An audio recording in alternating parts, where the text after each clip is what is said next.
Accounting Scholars, welcome back to Chapter 4, Section 2. Okay, so we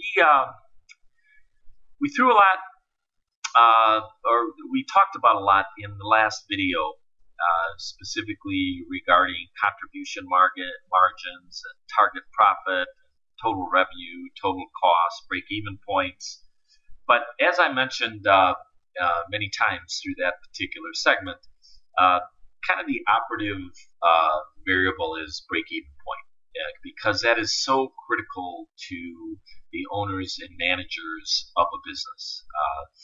Because if you don't know what your break-even point is, it really makes it very difficult to make the tactical decisions that you need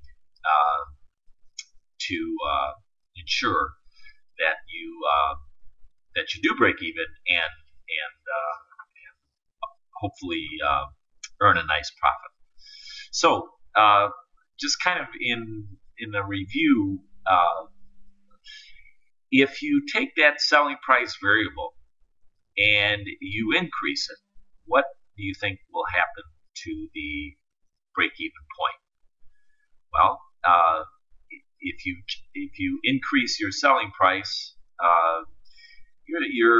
an increase will basically decrease your break-even point, which makes perfect sense, right? Because selling price minus your variable cost essentially determines your contribution margin. On the other hand, if you decrease your selling price, that's going to increase the number of units you're going to have to sell to break even, because your contribution margin again would be declining as opposed to increasing through a price increase. Okay, so that's selling price, something that obviously an owner or manager of a business would have control of.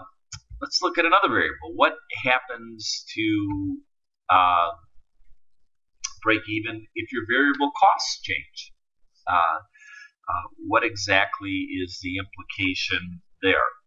And again, you would, as a manager or owner of the business, you'd be very concerned about this in your production function, as all companies are. Apple is very concerned about the costs associated with each of its devices, and that's one of the reasons they came out with the 5C. They are using lower cost components to reduce their variable costs, and therefore they can lower their break-even point. But if your variable costs do increase, that increases your break-even, and that would be expected because if your variable costs are increasing, you go back to your equation. Selling price minus your variable cost determines your contribution margin. That would be the direct impact. And of course, the opposite would be the same if you are able to reduce costs, as Apple did with their 5C. It decreases your break-even point, and therefore you don't have to make as many units in order to break even.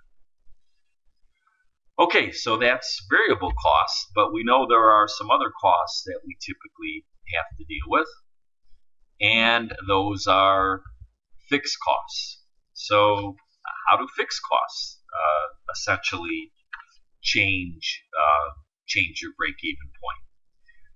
And as we talked about earlier, fixed costs do not change over a range, typically over a relevant range of activity.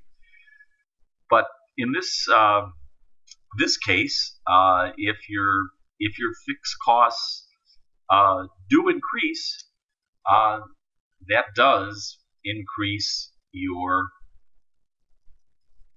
break-even point, and that makes perfect sense because your total cost curve is a combination as we defined in Chapter 3, of your fixed costs and your variable costs. So a increase in your fixed costs certainly would increase your break-even point.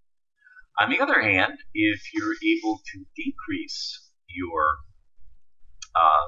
fixed costs, the opposite would be true.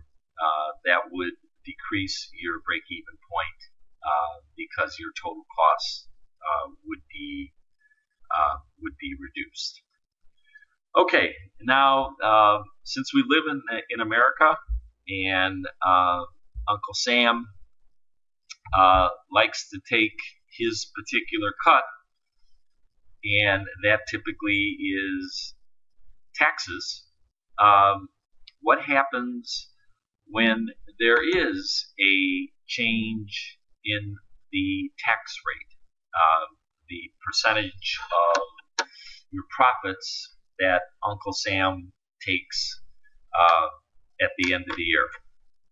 Well, in a before tax scenario, before you actually pay taxes, it really does not have any major great impact on your break-even point. So that particular factor would not be relevant in decision making on break-even and the profit volume cost model. The cost volume profit model, if you are